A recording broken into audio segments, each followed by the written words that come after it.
Welcome to Not Milk Never Milk. Subscribe if you're lactose intolerant.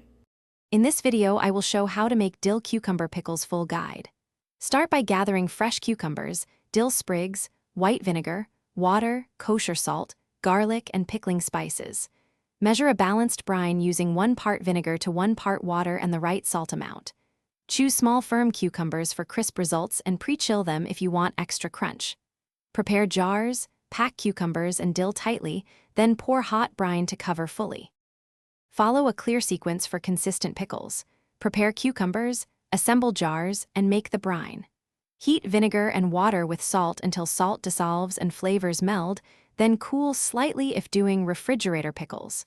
For canning, keep brine hot and process jars in a boiling water bath for safe preservation.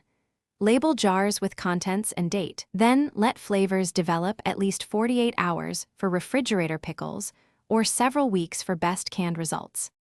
If you are enjoying this guide, please subscribe and like so I can keep sharing recipes and tips.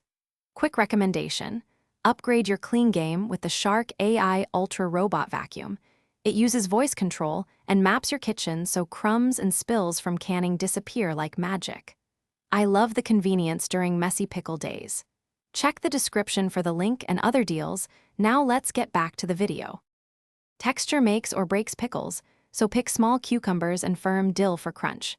Consider a grape leaf or a pinch of kosher salt adjustments to help retain firmness, or use a tested calcium chloride pickling crisp if you need guaranteed crunch. Keep brine ratios consistent and avoid overprocessing jars to prevent mushy results. Taste test after a few days and adjust time for your preferred balance of sourness and crispness. Thanks for watching. If this was helpful, leave a like and consider subscribing. See you next time.